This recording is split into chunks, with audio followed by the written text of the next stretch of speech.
Friends good morning. आपण मानक समस्त को मोर गोटे नुआ वीडियो रे आपण मानक स्वागत।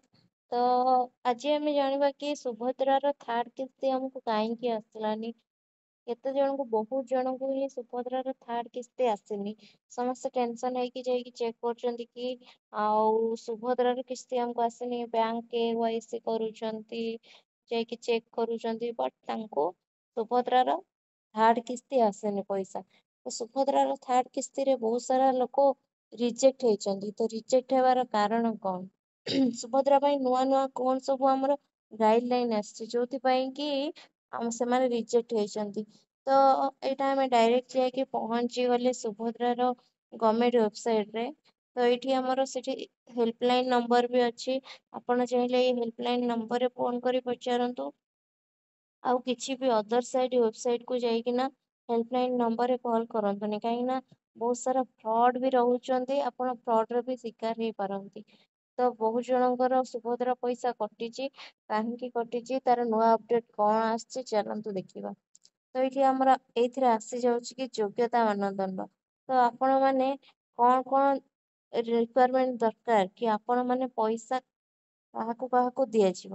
ଦେଖନ୍ତୁ ଏଥିରେ ଯୋଗ୍ୟତା ମାନଦଣ୍ଡରେ ପଳେଇ ଆସିଛି ନୂଆ ଅପଡେଟ। ଦେଖନ୍ତୁ ଏଥିରେ ଅଛି କି ଏହି ଯୋଜନାର ଲାଭ ପାଇବା ପାଇଁ ସମସ୍ତ ମହିଳା ହିତାଧିକାରୀ ନିମ୍ନଲିଖିତ ଯୋଗ୍ୟତା ମାନଦଣ୍ଡ ପୂରଣ କରିବା ଆବଶ୍ୟକ। ଯୋଉମାନେ ବି ସୁଭଦ୍ରା ପଇସା ପାଇଛନ୍ତି ସେ ୟାକୁ ପୂରଣ କରିଛନ୍ତି, କିମ୍ବା ଏଇ ଯାହା ବି ଏଥିରେ ସୂଚନା ଦିଆହେଇଛି ଯୋଉମାନେ ଏଇଥିରେ ସବୁ ଅଛନ୍ତି ନା ସେମାନେ ହିଁ ଆମର ସୁଭଦ୍ରା ପଇସା ପାଇବେ। ସେ ଦେଇଛନ୍ତି କି ଆବେଦନକାରୀ ଓଡିଶାର ବାସିନ୍ଦା ହୋଇଥିବେ। ଯିଏ ବି ସୁଭଦ୍ରା ପଇସା ଯିଏ ଓଡିଶାର ବାସିନ୍ଦା ହୋଇଥିବ ସିଏ ଏଲିଜିବୁଲ ହବ। ସେକେଣ୍ଡରେ କଣ ଦେଇଛି, ଆବେଦନକାରୀ NFSA/SFSS ଅନ୍ତର୍ଭୁକ୍ତ ହୋଇଥିବେ। ଆପଣ ଭାବୁଥିବେ NFSA ଆଉ SFSS କଣ? NFSA ହେଉଛି ଯୋଉଟା କି ଆପଣ ଗୋଟେ ନ୍ୟାସନାଲ ଫୁଡ ସେଫ୍ଟି ଏଜେନ୍ସି ରହୁଛି ଯୋଉଟା।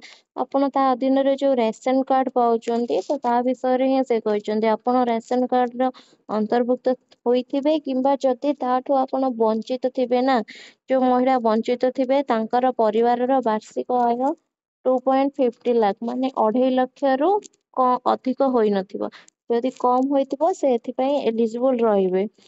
ତାପରେ ଆମର ଥାର୍ଡ ରେ କଣ ଦେଲା ନା, ଏହି ଯୋଜନା ଅଧୀନରେ ଯୋଗ୍ୟ ହେବା ପାଇଁ ଆବେଦନକାରୀଙ୍କ ବୟସ ଧାର୍ଯ୍ୟ ଅନୁଯାୟୀ 21 ବର୍ଷ କିମ୍ବା ଅଧିକ କିମ୍ବା 60 ବର୍ଷରୁ କମ ହେବା ଉଚିତ।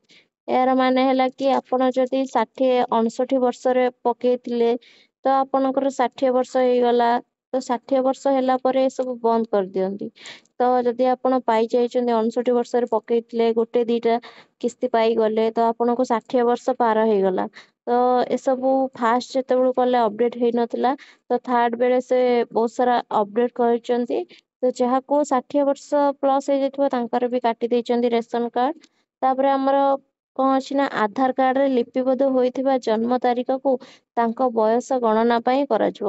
ଏହା ଆମର କେମିତି ଗଣାଯାଏ ନା, ଏହା ଆମର ଆଧାର କାର୍ଡ ଅନୁସାରେ ହିଁ ଏସବୁ ଅପଡେଟ ହୋଇଥାଏ। 4ରେ କଣ ଦେଲା ନା, ଆର୍ଥିକ ବର୍ଷ 2024-25 ପାଇଁ ଧାର୍ଯ୍ୟ ତାରିଖ 1/7/2024 ତାରିଖ ସୁଦ୍ଧା ମହିଳାଙ୍କ ବୟସ 21 ବର୍ଷ କିମ୍ବା ତାଠାରୁ 60 ବର୍ଷରୁ କମ ହୋଇଥିବା ଦରକାର।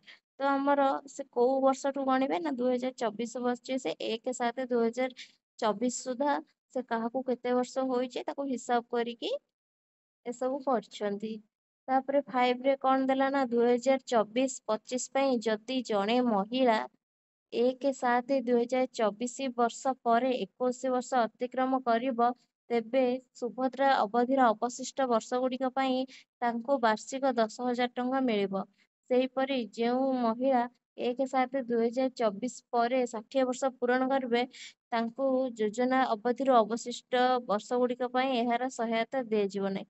ତାର ମାନେ ହେଲା କି 1/7/2024 ସୁଦ୍ଧା ଯାହାକୁ 21 ବର୍ଷ ପୁରୀ ଯିବ, ତ ସିଏ ନୂଆ ଯୋଜନାରେ ଆପ୍ଲାଏ କରିବେ ଏବଂ ତାଙ୍କୁ ସେ ପଇସା ମିଳିବ। ଯଦି 60 ବର୍ଷରୁ ଉର୍ଦ୍ଧ୍ୱ ହେଇଗଲେ ତ ସେ ଏ ସୁଭଦ୍ରା ଯୋଜନା ପାଇଁ ଆଉ ମାନେ ଏଲିଜିବୁଲ ରହିବେ ନାହିଁ। ତ ଆଉ ଗୋଟେ ଦେଲା କି ଅଯୋଗ୍ୟତା। ଆପଣ ଏଇ ସବୁ ହେଉଛି ତାଙ୍କର ଯୋଗ୍ୟତା। ଯୋଗ୍ୟତା ମାନେ ଏଇ ସବୁ ଥିଲେ ସେ ସୁଭଦ୍ରା ଟଙ୍କା ପାଇବେ। ତ ଅଯୋଗ୍ୟତା, ନିମ୍ନଲିଖିତ ମହିଳା ମାନେ ଯୋଗ୍ୟତା ମାନଦଣ୍ଡ ପୂରଣ କରୁଥିଲେ ମଧ୍ୟ ଏହି ଯୋଜନା ଲାଭ ପାଇବା ପାଇଁ ଅଯୋଗ୍ୟ ହେବେ। ଆପଣ ଏଇ ସବୁ ମାନଦଣ୍ଡ ପୂରଣ କରୁଥିଲେ ବି କୋଉମାନେ ପାଇବେ କୋଉମାନେ ପାଇବେନି। ଯେଉଁ ମହିଳା ମାସକୁ ମୋଟ 15,000 ଟଙ୍କା କିମ୍ବା ତାଠାରୁ ବାର୍ଷିକ ମୋଟ 18,000 ଟଙ୍କା ବା ତାଠାରୁ ଅଧିକ କୌଣସି ରାଜ୍ୟ କିମ୍ବା କେନ୍ଦ୍ର ସରକାରୀ ସହାୟତା ବା ପେନସନ ବା ଛାତ୍ରବୃତ୍ତି ଇତ୍ୟାଦି ଗ୍ରହଣ କରୁଛନ୍ତି ସେମାନଙ୍କୁ ଦିଆଯିବ ନାହିଁ। ଆଉ କଣ ଅଛି ନା, ଯଦି ଜଣେ ମହିଳା କିମ୍ବା ତାଙ୍କର ନିଜର ପରିବାରର ସଦସ୍ୟ ବର୍ତ୍ତମାନର କିମ୍ବା ପୂର୍ବତମର ସାଂସଦ କିମ୍ବା ବିଧାନସଭାର ସଦସ୍ୟ ହୋଇଥିବେ।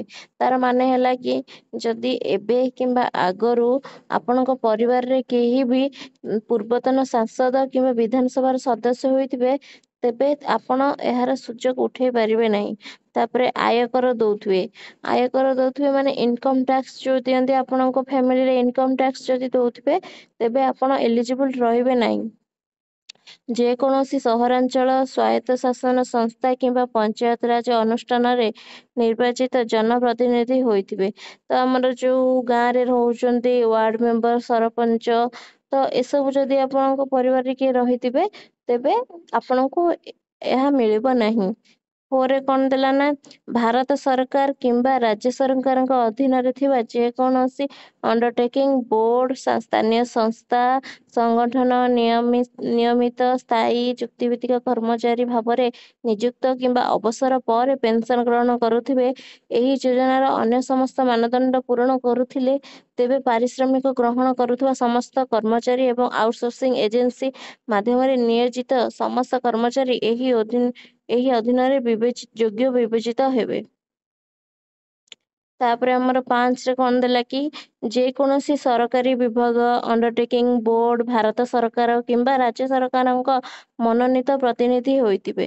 ତେବେ ଯଦି ସିଏ ଭାରତ ସରକାର ଅଣ୍ଡରଟେକିଂ ରେ ବି ଯୋଉ ସବୁ ପୋଷ୍ଟ ରହୁଛି, ବୋର୍ଡ, ଭାରତ ସରକାର ଯୋଉ ସବୁ ପୋଷ୍ଟ ଦଉଛନ୍ତି, ସେଥିରେ ଯଦି ସେ ଜଣେ ପ୍ରତିନିଧି ହୋଇଥିବେ ତେବେ ସେ ଏହି ସୁବିଧାରୁ ଏଇ ଯୋଜନାରୁ ସୁବିଧା ପାଇବେ ନାହିଁ। ତାପରେ ଟ୍ରାକ୍ଟର, ମିନି ଟ୍ରକ୍, ଛୋଟ ବାଣିଜ୍ୟିକ ଯାନ ଏବଂ ଅନ୍ୟ ସାମାନ ହାଲକା ସାମଗ୍ରୀ ଯାନ ବ୍ୟତୀତ ଯଦି 4 ଚକିଆ ମୋଟର ଯାନର ମାଲିକ ହୋଇଥିବେ, ମାନେ ତମେ ଯଦି ତମ ଘରେ 4 ଚକିଆ ଥିବ, 4 ଚକିଆରୁ ମାନେ ଆଗକୁ କାର ଥିବ, ଏସବୁକୁ ଛାଡିଦେଲେ ହାଲକା ସାମଗ୍ରୀ ଯାନ ବ୍ୟତୀତ ଯଦି ଆପଣଙ୍କ ଘରେ ବଡ ବଡ ଯୋଉ 4 ଚକିଆ ଅଟୋ, ଟେମ୍ପୁ ରହୁଛି କି ଟ୍ରକ୍, ଟ୍ରାକ୍ଟର ଏସବୁ ରହୁଛି, ତେବେ ଆପଣ ସୁଭଦ୍ରା ପଇସା ପାଇବେ ନାହିଁ। ଆବେଦନକାରୀଙ୍କ ପରିବାରର ଜଳସେଚିତ ଜମିର ପରିମାଣ 5 ଏକରରୁ ଅଧିକ ଓ ଅଣଜଳସେଚିତ ପରିମାଣ 10 ଏକରରୁ କମ ହୋଇଥିବ। ଯଦି ଆପଣଙ୍କ ପରିବାରରେ ଆପଣଙ୍କର 5 ଏକରରୁ ଅଧିକ ଆଉ 10 ଏକରରୁ କମ, ମାନେ 5 ଏକରରୁ ଅଧିକ ଯଦି ହୋଇଥିବ ତେବେ ବି ଆପଣ ପାଇବେ ନାହିଁ। ଲାଷ୍ଟରେ କଣ ଦେଲା କି, ଏହି ଯୋଜନା ପାଇଁ ପରିବାର ସଂଜ୍ଞା କହିଲେ ଜାତୀୟ ଖାଦ୍ୟ ସୁରକ୍ଷା ଆଇନ ବା ରାଜ୍ୟ ଖାଦ୍ୟ ସୁରକ୍ଷା ଯୋଜନାରେ ପରିଭାଷିତ ଥିବା ପରିବାରକୁ ବୁଝାଏ। ଲାଷ୍ଟରେ ଏଇଟା କହିଲା କି ଆମର ଯୋଉ ରେସନ କାର୍ଡ ଯୋଉମାନେ ପାଉଛନ୍ତି, ରେସନ କାର୍ଡ ପାଇଁ ମଧ୍ୟ ଏଇ ସବୁ ଆମର ରଖା ହେଇଛି। ରେସନ କାର୍ଡରେ ବି ସେମିତି ଆମର ସମସ୍ତଙ୍କ ପାଇଁ ଏଲିଜିବୁଲ କ୍ରାଇଟେରିଆ ଏହି ସବୁ ରହିଛି। ତ ସେମାନେ ରେସନ କାର୍ଡକୁ ହିଁ ଦେଖିଛନ୍ତି। ତ ଯାହା ପାଖେ ରେସନ କାର୍ଡ ଅଛି ତାଙ୍କର ତ ଏଇ କ୍ରାଇଟେରିଆ ସବୁ ସେ ଉପରେ ଯାହା ବି ଅଛି ସେ ଫୁଲଫିଲ କରୁଥିବେ। ତ ଆଉ ବି ନେଇକି ଆପଣଙ୍କ ଫ୍ୟାମିଲିର ସମସ୍ତଙ୍କର ନେଇକି ସେ ସବୁ ଏସବୁ ଦେଖିକି ଆପଣଙ୍କର କାଟିଛନ୍ତି। ତ ଆପଣ ଯଦି ପଇସା ପାଇନାହାନ୍ତି ବଟ୍ ଏସବୁ ଆପଣ ଏଲିଜିବୁଲ ଅଛନ୍ତି ବଟ୍ ପଇସା ପାଇନାହାନ୍ତି, ତ କଣ କରିବେ ଦେଖନ୍ତୁ ସାଙ୍ଗମାନେ। ତ ଆମର ସେଇ ପୋର୍ଟାଲରେ ଗଲେ ଆପଣଙ୍କର ଅଭିଯୋଗ କହିକି ଗୋଟେ ଆମର ଆସୁଛି, ଅପସନ ଆସୁଛି ଅଭିଯୋଗ, ଆପଣ ଏଠାରେ ଅଭିଯୋଗ କରିବେ। ତ ଏଇଟାରେ ହଉଛି ସୁଭଦ୍ରା ଅଭିଯୋଗ ପୋର୍ଟାଲକୁ ଆପଣଙ୍କୁ ସ୍ଵାଗତ। ଏଇଗୁଡିକ ନିର୍ଦ୍ଦେଶାବଳୀ, ଆପଣ ଯଦି ଅଭିଯୋଗ କରିବା ପାଇଁ ଚାହୁଁଛନ୍ତି ତେବେ ଆପଣଙ୍କ ଆଧାର କାର୍ଡ ନମ୍ବର ଦେବେ ଆଉ କ୍ୟାପଚା କୋଡ ଆପଣ ଏଠି ଦେଇକିନା ୟାକୁ ଟିକ୍ ଚିହ୍ନ ଦେଇକି ଲଗଇନ କରିବେ, ଠିକ ଅଛି। ଆପଣ ଅଭିଯୋଗ କରିବାର 48 ଘଣ୍ଟା ଭିତରେ ଆପଣଙ୍କୁ କାହିଁକି ମିଳିଲାନି ତାର ଆନ୍ସର ଆସିଯିବ ଏବଂ ଆପଣଙ୍କୁ ଅପଡେଟ ହେଇଯିବ। ତ ସାଙ୍ଗମାନେ ଯଦି ମୋ ଭିଡିଓଟି ଆପଣଙ୍କୁ ଭଲ ଲାଗିଲା ତ ନିହାତି ଲାଇକ୍ କରିକି ଗୋଟେ ସବସ୍କ୍ରାଇब କରିଦେବେ। Thank you.